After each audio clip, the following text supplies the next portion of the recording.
आज अपनी एक नई वीडियो लेकर आया हूँ। आज हम जिस टॉपिक पे बात करेंगे उसका नाम है डी अलम्बर्ट रेशो टेस्ट। इसको हम सिंपली रेशो टेस्ट भी बोल देते हैं स्टूडेंट्स। इसमें हम आज पढ़ेंगे क्या नाम बोलते हैं, हम कैसे एग्जांपल सॉल्व कर सकते हैं रेशो टेस्ट के थ्रू। ये एग्ज़ाम में काफ़ी बार पूछा जाता है। तो स्टूडेंट्स, फर्स्ट ऑफ ऑल इसकी statement, if limit N approaches to infinity A N plus one upon A N is equals to L, then positive terms में इज समेशन एन कन्वर्जेस कब? If L is less than one and diverges if L is greater than one. Students, इसमें दो बातें आपको याद रखने लायक है कि कन्वर्ज कब करेगा, जब क्या ना बोलते लिमिट जो होगी लेस देन वन होगी, और डाइवर्ज करेगा तब जब क्या ना बोलते लिमिट ग्रेटर देन वन होगी। तो स्टूडेंट्स, हम देख रहे हैं कि इसका सिंटेक्स क्या है, limit N approaches to infinity A N plus one upon A N is equals to L. ये इसका सिंटेक्स है, इसको याद रखना है। और कब कन्वर्ज करेगा, कब डाइवर्ज करेगा। तो हम स्टूडेंट्स के जो example based on ratio test देखते हैं आपके। तो फर्स्ट ऑफ ऑल जो हमारे पास एग्जाम्पल है, डिस्कस द कन्वर्जेंस और divergence of the following series for X is greater than zero. तो स्टूडेंट्स, हमारे पास यहाँ जो क्वेश्चन दिया है, one plus X upon two plus X square upon five plus X three upon ten plus up to so on X N upon N square plus one up to so on. यहाँ पर students हम देख रहे हैं कि हमारे पास N term जो है यहाँ पर गिवन है। किसी क्वेश्चन में हमारे पास एन टर्म गिवन नहीं होगी तो उसको हम कैसे निकालेंगे? स्टूडेंट्स, मैंने इससे पहले आपको अपने कंपैरिजन टेस्ट वाली और पी टेस्ट वाली वीडियो में बता चुका हूँ कि एन टर्म कैसे निकालनी है। चलो आपको मैं फिर से एक बता देता हूँ। इसमें देख रहे हैं आपकी ए पी बन रही है, यहाँ पर एक्स की पावर में ए पी बन रही है, तो इसको हम ए पी लगा के सॉल्व कर देंगे। और यहाँ पर भी देख रहे हैं आपकी ए पी बन रही है, तो इसमें हम ए पी लगा के इसको हम सॉल्व कर देंगे।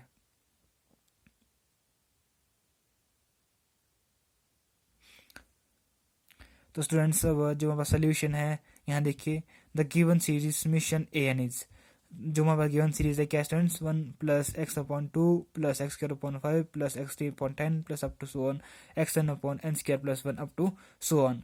तो स्टूडेंट्स, हमारे पास यहाँ पर ए एन टर्म गिवन है। तो ए एन क्या स्टूडेंट्स, यहाँ पर X N upon N square plus one.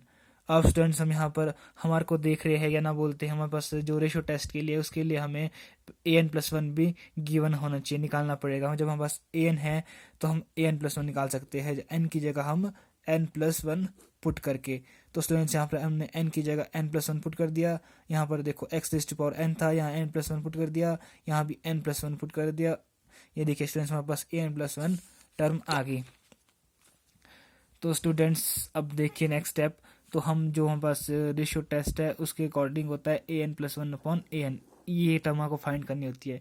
उसके लिए हमने स्टूडेंट लिख लिया a N plus one upon A N is equals to x raise to power N plus one upon N plus one का square plus one upon x raise to power n upon N square plus one. तो students, जब हम इसको solve करेंगे, जो ये term है, ये टर्म चली जाएगी आपके स्टूडेंट्स यहाँ पे ऊपर, और ये टर्म चली जाएगी स्टूडेंट्स इसके साथ मल्टीप्लाई होगी। तो हमने स्टूडेंट्स यहाँ पर लिख लिया, जो ये टर्म है x raise to power N plus one upon N plus one का square plus one into n square plus one upon x raise to power n. ठीक है स्टूडेंट्स, इसी के साथ अब जब हम उसको सॉल्व करेंगे स्टूडेंट्स, जो ये N plus N square plus one है इसको हमने आगे लिख दिया, और एन प्लस वन का होल स्क्वायर प्लस वन, और जो स्टूडेंट्स ये X raise to power N plus one को हमने अपनी जगह लिखा, और जो X raise to power N students ये वाली है, इस टर्म को हम जो ऊपर ले गए तो क्या ना बोलते हैं, क्या होगी स्टूडेंट्स, नेगेटिव की हो जाएगी। और यहाँ देखिए हम स्टूडेंट, जब यहाँ पर दोनों की बेस सेम है, बेस क्या है दोनों का एक्स है, तो हमारे पास स्टूडेंट्स हमें पता है कि जब बेस सेम होते हैं तो पावर ऐड हो जाती है। तो स्टूडेंट्स, हमने इसी तरह से हमने फॉर्मूला लगाया, ये हमारे पास टर्म सेम रही, यहाँ पर बेस एम पावर ऐड कर दिया, यहाँ से माइनस एन और एक प्लस एन का है, आपस में कट जाएंगे। तो हमारे पास क्या बचेगा students, a N plus one upon A N is equals to n square plus one upon N plus one का square plus one into x. तो स्टूडेंट्स, अब यहाँ पर हमारे पास पता है कि रेशो टेस्ट में नेक्स्ट क्या करते हैं कि लिमिट लगाते हैं N approaches to infinity A N plus one upon A N. तो स्टूडेंट्स, यहाँ पर देख रहे हैं आपकी एक्स को हमने आगे लिख लिया, limit N approaches to infinity N square plus one upon N plus one का स्क्वायर प्लस वन। तो स्टूडेंट्स, यहाँ पर हमने इसको सॉल्व किया, एक्स को अपनी जगह रखा, limit N approaches to infinity. यहाँ पर देखिए स्टूडेंट्स, यहाँ पर हमने क्या किया, एन स्क्वायर को ही कॉमन लिया, एन स्क्वायर को कॉमन लिया। स्टूडेंट्स कॉमन लेने का मतलब क्या है, उसी टर्म से मल्टीप्लाई करना और उसी टर्म से डिवाइड करना। तो स्टूडेंट्स यहाँ पर हमने मल्टीप्लाई बाहर कर लिया है और मतलब डिवाइड हमने अंदर किया, N square upon N square 1 हो जाएगा स्टूडेंट्स, डायरेक्ट लिख लिया मैंने, प्लस 1 अपॉन एन स्क्वायर। ठीक है स्टूडेंट्स, सिमिलरली मैंने यहाँ पर मैंने स्टूडेंट्स क्या किया, मैंने एन इसके अंदर, यहाँ पर मैंने इसके जो अंदर है ब्रैकेट के अंदर, यहाँ पर एन से मल्टीप्लाई किया और एन से डिवाइड किया। जो मैंने एन से मल्टीप्लाई किया हो जाएगा, क्या हो जाएगा students, N upon N plus 1 upon N. तो स्टूडेंट्स मैंने यहाँ पर एन भी मल्टीप्लाई हुआ है इसके साथ, जो कि यहाँ दिख नहीं रहा आपको, लिखा है, मैं लिख लेता हूँ, मैं एन से मल्टीप्लाई किया है एन से ही। और मैंने जो ये एन है आपका, इसको जब मैंने ब्रैकेट से बाहर, दोनों में कॉमन आ रहा था, इसको ब्रैकेट से बाहर ले गया, तो ये क्या बन गया students, N square. Okay students, plus यहाँ पर देखो स्टूडेंट, यहाँ पर क्या वैल्यू था, आपके पास 1 था, यहाँ पर मैंने एन स्क्वायर से ही डिवाइड किया और एन स्क्वायर से ही मल्टीप्लाई किया। तो स्टूडेंट जब हम इसको सॉल्व करेंगे तो ये क्या आएगा स्टूडेंट, यहाँ पर 1, जो कि हमारे पास पहले की एज इट इज वैल्यू थी। तो students x limit n approaches to infinity N square into 1 plus 1 upon N square. यहाँ पर स्टूडेंट्स हमने यहाँ पर एन स्क्वायर यहाँ भी है और यहाँ भी है, यहाँ से दोनों से एन स्क्वायर कॉमन आ रहा था, इसीलिए मैंने यहाँ पर एन स्क्वायर कॉमन ले लिया। तो स्टूडेंट्स यहाँ पर देखिए 1 प्लस 1 अपॉन एन का whole square plus 1 upon N square बच गया आपके पास। अब स्टूडेंट्स लिमिट ने सॉल्व किया इसको, x limit n approaches to infinity, यहाँ ई एन स्क्वायर से एन स्क्वायर कैंसिल हो जाएगा स्टूडेंट्स, तो हमारे पास क्या बचेगा, 1 plus 1 upon N square upon 1 plus 1 upon n का whole square plus 1 upon N square. तो स्टूडेंट्स यहाँ पर लिमिट जो बस एन अप्रोच करा था इन्फिनिटी को हमने पुट कर लिया, 1 अपॉन इन्फिनिटी क्या था स्टूडेंट्स, 0, 1 प्लस 0 प्लस 0। तो स्टूडेंट्स हमारे पास यहाँ पर क्या बचा, एक्स। हमारे पास स्टूडेंट्स अब यहाँ पर कोई वैल्यू आई, x limit n approaches to infinity A N plus 1 upon A N is equals to x. तो स्टूडेंट्स हमारे पास क्या डेफिनेशन थी, देयरफॉर बाय रेशियो टेस्ट मिशन एन कन्वर्ज कब करेगा स्टूडेंट्स, जब x की वैल्यू क्या ना बोलते लेस देन 1 होगी। x मतलब जो लिमिट है हमारे पास, लिमिट की वैल्यू कैसी होनी चाहिए, लेस देन 1, तब कन्वर्ज करेगा। डाइवर्ज कब करेगा students, if x is greater than 1।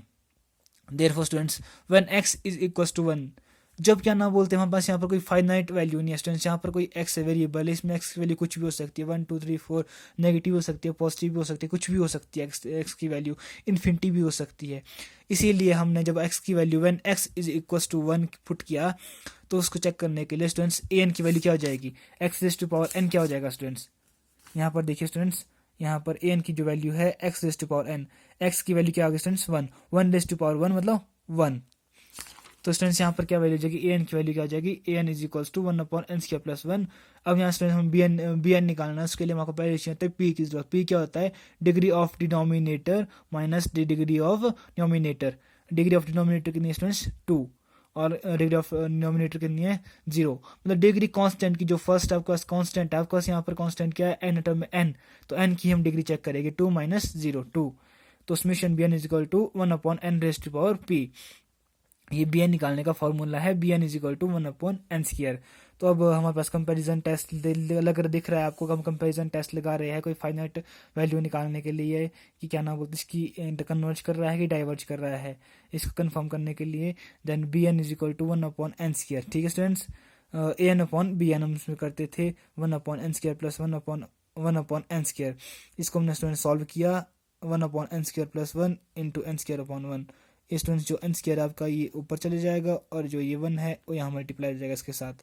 तो स्टूडेंट जब हमने इसको सॉल्व किया, यहाँ देखो हमने इसको सॉल्व किया, यहाँ ऐसे ही लिखा हमने, और यहाँ देखिए स्टूडेंट्स यहाँ पर मैंने सेम टर्म एन स्क्वायर से ही मल्टीप्लाई किया, एन स्क्वायर से डिवाइड किया, दोनों के साथ एन स्क्वायर से मल्टीप्लाई किया, इसलिए इसको बाहर लिख दिया कॉमन लेके, और यहाँ एन स्क्वायर से डिवाइड कर दिया, 1 हो गया, यहाँ 1 अपॉन एन स्क्वायर हो जाएगा स्टूडेंट्स। यहाँ पर एन स्क्वायर से एन स्क्वायर कैंसिल हो जाएगा students. Then limit n approaches to infinity 1 upon 1 plus N square.